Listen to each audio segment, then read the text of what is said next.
നമ്മുടെ ലൈഫിലെ അസറ്റാണോ ലാബിലിറ്റി ആണോ? The answer would be asset. നമ്മൾ എത്ര കാലമാണ് നമ്മുടെ ലൈഫിൽ നമ്മളെ ഫാമിലിയിൽ അസറ്റായിട്ട് നിൽക്കുക? That determines the income. നമ്മൾ ഇൻകം എത്ര കാലം, അല്ല നമ്മുടെ വരുമാനം, നമ്മുടെ സ്കില്ല്, അതുകൊണ്ടുള്ള വരുമാനം എത്ര കാലം നമ്മുടെ ഫാമിലിയിലേക്ക് നമ്മൾ കൊണ്ടുവരുന്നുണ്ട്, അതുവരെ നമ്മൾ അസറ്റായിരിക്കും.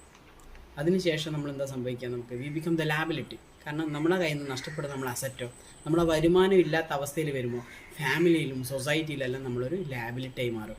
അപ്പോൾ അതിനുവേണ്ടി നമ്മൾ ഏറ്റവും ഇമ്പോർട്ടൻറ്റ് നമ്മുടെ ഇൻകത്തിനെ പ്രൊട്ടക്റ്റ് ചെയ്യുക എന്നുള്ളതാണ്. അതിനു വേണ്ടിയാണ് നമ്മൾ കൃത്യമായ ഒരു ഫിനാൻഷ്യൽ പ്ലാനിങ് നടത്തേണ്ടതിൻ്റെ ഒരു ആവശ്യകത. ഏറ്റവും ഇമ്പോർട്ടൻറ്റ് നമ്മൾ ആദ്യം ചിന്തിക്കേണ്ടത് are we asset or the liability.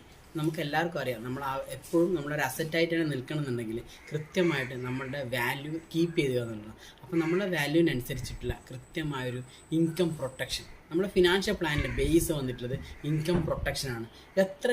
നമ്മുടെ വാല്യൂ എത്രയാണോ അതിനനുസരിച്ചിട്ട് കൃത്യമായ ഇൻഷുറൻസ് നമ്മളെ കയ്യിൽ ഉണ്ടാവുക എന്നുള്ളത് വളരെ ഇമ്പോർട്ടൻ്റ് ആയ കാര്യമാണ്. അതുപോലെ തന്നെ നമ്മളെ health insurance, enough health insurance. കാരണം ആവശ്യത്തിനുള്ള കൃത്യമായൊരു ഹെൽത്ത് ഇൻഷുറൻസ് ഇല്ലെങ്കിൽ നമ്മളൊരു ഹോസ്പിറ്റലൈസേഷൻ തന്നെ നമ്മുടെ സമ്പത്തിനെ മുഴുവനായിട്ട് വൈപ്പ് ഔട്ട് ചെയ്യാനുള്ള സാധ്യതയുണ്ട്. അതുപോലെ തന്നെ അടുത്ത 6 മാസത്തേക്കുള്ള ഒരു എമർജൻസി ഫണ്ടും. ഈ 3 കാര്യങ്ങളാണ് നമ്മളെ ഫിനാൻഷ്യൽ പ്ലാനിങ്ങിൻ്റെ base. So make sure you have all these stuff. Thank you very much.